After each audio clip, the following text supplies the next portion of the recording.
Hi, my name is Paul, and I'm a owner of a Isuzu NQR. And somebody stripped the oil pan drain plug. And when I went to change the oil, that drain plug didn't want to come out. So I want to share with you my solution. Maybe that'll help one of you guys out there.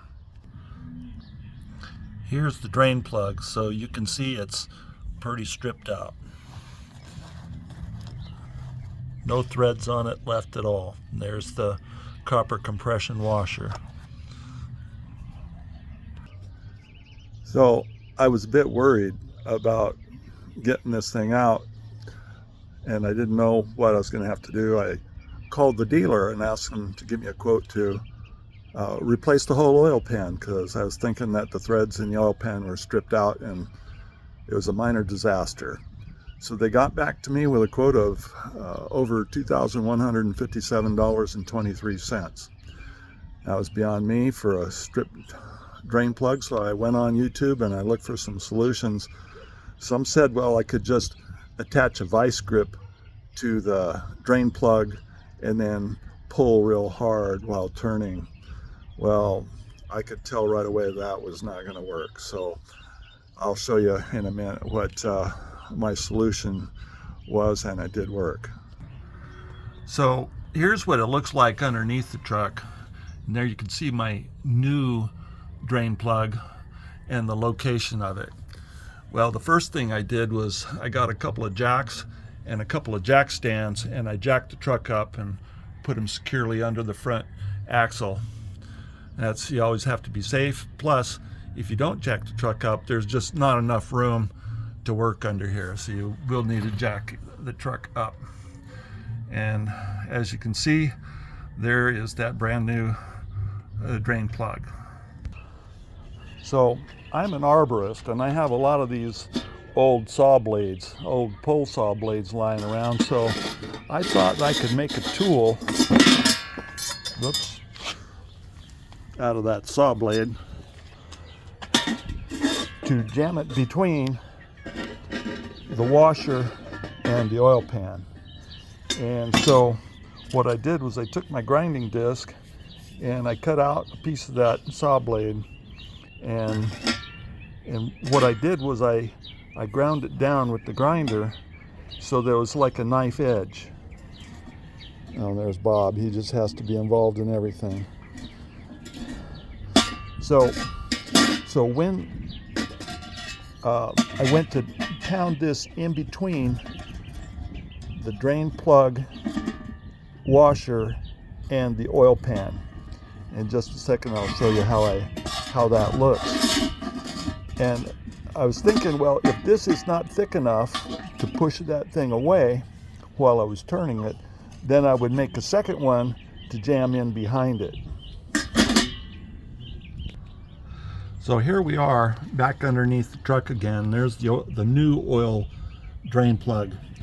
So what you do, or what I did, was I just started banging this thing in between the drain plug and the oil pan, and as I pushed this in, that put tension on the connection between the drain plug and the oil pan. And then I turned it out with my wrench, with my socket wrench, and it just kept spinning. And so I needed to put further pressure on it. So what I did was I jammed another piece. Let's see if I get that in the picture there. I jammed another piece in behind this and just kept pounding with my hammer and turning until the thing finally came out.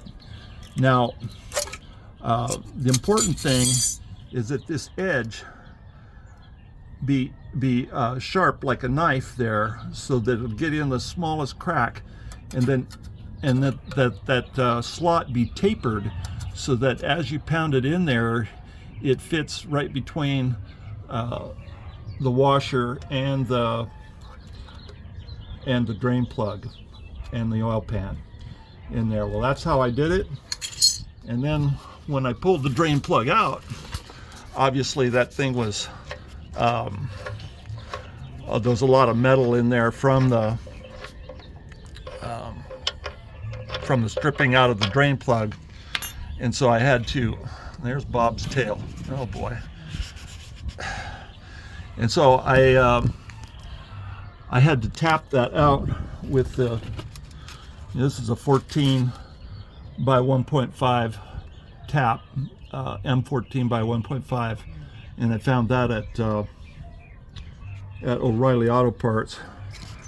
But there's the creature right there that I used to thread that, to chase the threads in there. Unfortunately, the threads in the oil pan just had metal from the drain plug stripped off in there, and I was able to chase those threads and make it viable. Meanwhile, oil was dripping everywhere.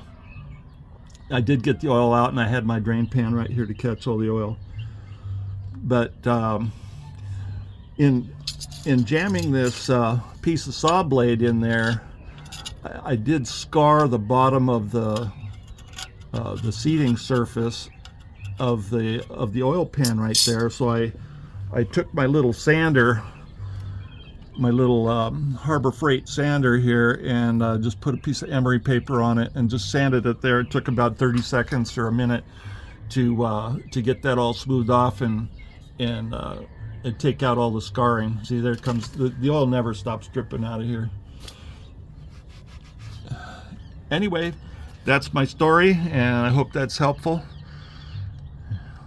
And I'm really glad that if you can do the same thing, then that's the purpose of this video. Bye for now.